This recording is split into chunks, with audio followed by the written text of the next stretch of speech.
ভাবছেন এত মুচমুচে পাপড়ি চাট বানালাম কিভাবে? চলুন আজ আপনাদের সাথে সেটাই শেয়ার করব। তার জন্য একটা বোলের মধ্যে 3 ছোট বোল আমি নিয়েছি ময়দা, একটু পরিমাণে নিয়েছি কালো জিরে, একটু পরিমাণে নিয়েছি জোয়ান, আর সাদা তেল দিলাম ময়ামের জন্য, আর উপর থেকে দিলাম একটু বেকিং সোডা দিয়ে ভালো করে মিশিয়ে নিয়ে হালকা গরম জল দিয়ে আমি ডোটাকে মাখিয়ে নেব।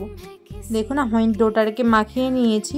খুব নরম করবেন না ডোটা, একটু শক্ত রাখবেন ডোটা দিয়ে। এই আপনারা ছোট ছোট করে লেচিও কেটে নিতে পারবেন, এইভাবে আপনারা ছুরির সাহায্যেও ছোট ছোট করে লেচি কেটে নিতে পারবেন।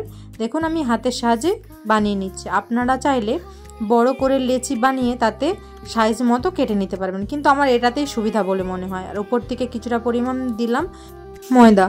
উপর থেকে ময়দা এই জন্যই দিলাম যাতে লেচিগুলো লেগে না যায় একের পর। এইভাবে দেখুন আমি একটা একটা করে সব লেচিগুলো বেলে নিচ্ছি। খুব তাড়াতাড়িভাবে আমার বেলা হয়ে যায়। আর উপর থেকে আমি একটা কাঁটা চামচের মাধ্যমে ছিদ্র করে নিলাম, নাহলে কি বলুন তো পাপড়িগুলো আর পাপড়ি হবে না, ফুচকা হয়ে যাবে, ফুলে যাবে। তাই আমি ছিদ্র করে নিলাম। দিয়ে কড়ার মধ্যে তেল দিয়ে একদম হালকা আঁচে আমি পাপড়িগুলো এবার ভেজে নেব একের পর এক। দেখুন একসাথে সব এইভাবে সব পাপড়িগুলো দেবেন, 7টা 8টা করে একসাথে দেবেন, তাহলে খুব সুন্দরভাবেই হবে। পাপড়ি বানাতে হলে এইভাবেই আপনাদেরকে পাপড়ি বানিয়ে নিতে হবে। দেখুন ভেজে নিয়েছি সব, এইভাবে ভেজে একসাথে আপনারা দেওয়ার চেষ্টা করবেন, পাপড়িগুলো খুব সুন্দর হয়ে যাবে। দেখেছেন আমি সব একের পর এক পাপড়িগুলো ভেজে নিলাম।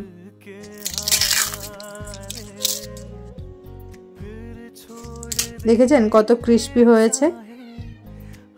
এবার চলুন পাপড়ি চাটের জন্য আর পাপড়ি চাট বানানোর জন্য সবকিছু রেডি করে নেব। আমি এটা বানাবো মিষ্টি তেঁতুলের আচার, তার জন্য তেঁতুল আমি নিয়ে নিয়েছি, তার মধ্যে জল দিয়ে দিয়েছি আর উপর থেকে দিয়েছি গুড়। আপনারা গুড়ের পরিবর্তে চিনিও ব্যবহার করতে পারবেন। এটাকে আমি ফুটিয়ে একটু গাঢ় গাঢ় করে বানিয়ে নেব মিষ্টি তেঁতুলের আচার। আপনারাও বানিয়ে নেবেন, বাড়িতেই বানিয়ে নেন। আমি এভাবেই বানিয়ে রাখি, আমি একটু বেশি করেই বানিয়ে নিই, আমার যখন ইচ্ছা হয় করে নিই। দেখুন ঠিক এইরকম অবস্থায় আপনাকে নামিয়ে নিতে হবে। আর এই যে সব কিছু রেডি করে নিয়েছি কিছুটা পরিমাণে গাজর আর বিট কুচো করে নিয়েছি। আর এটা তো মিষ্টি আচার তেঁতুলের, আর এটা টমেটো সস। আর কিছুটা নিয়েছি ঝুরি, আর নিয়েছি বাদাম, আর কিছুটা লঙ্কা আর পেঁয়াজ কুচিয়ে নিয়েছি, আর নিয়েছি চাট মশলা। আর আমি সেদ্ধ করা আলুও নিয়েছিলাম, ওটা দেখাতে ভুলে গিয়েছি আপনাদের দিকে। ছোট পিস পিস করে কেটে নিয়ে লবণ দিয়ে আমি সেদ্ধ করে নিয়েছিলাম আলুগুলো। এই যে পাপড়িগুলোকে আমি এবার প্লেটের মধ্যে সাজিয়ে নেব। সুন্দর করে পাপড়িগুলো সাজিয়ে নিলাম। এবার একের পর আলুটা সেদ্ধ করে রেখেছিলাম, দেখুন কিউব করে ছোট ছোট করে আমি লবণ দিয়ে সেদ্ধ করে রেখেছিলাম, সেটাই উপর থেকে দিয়ে দিলাম। এভাবে আপনারা দিয়ে দেবেন সুন্দর করে, অসাধারণ লাগে। বাড়িতে আপনারা অবশ্যই ট্রাই করবেন। গাজর আর বিটটাও যে কুচিয়ে রেখেছিলাম সেটাও উপর থেকে দিয়ে দিলাম, আর পেঁয়াজ আর লঙ্কাটাও যে কুচিয়ে রেখেছিলাম সেটাও অল্প অল্প করে উপর থেকে একের পর এক দিয়ে দিলাম।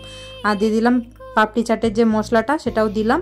এবার যে আমি মিষ্টি তেঁতুলের আচারটা বানিয়েছিলাম, টক মিষ্টি আপনারা অবশ্যই বানাবেন, টক মিষ্টি তেঁতুলের আচার। এটা না দিলে ভালো লাগে না পাপড়ি চাট। আর উপর দিয়ে দিলাম টমেটোর সসটাও দিয়ে দিলাম। আর আপনারা যদি দই ব্যবহার করতে চান অবশ্যই এখানে দইও ব্যবহার করতে পারবেন। এই তো বাদাম দিয়ে আমি উপর থেকে, আপনারা বাদাম অবশ্যই দেবেন, আর উপর থেকে এইভাবে ঝুরিও একটু দিয়ে দেবেন। এই তো তৈরি আমাদের অসাধারণ স্বাদের বাড়ির পাপড়ি চাট। এই চাটের রেসিপিটা কেমন লাগলো অবশ্যই কমেন্ট করে জানাবেন।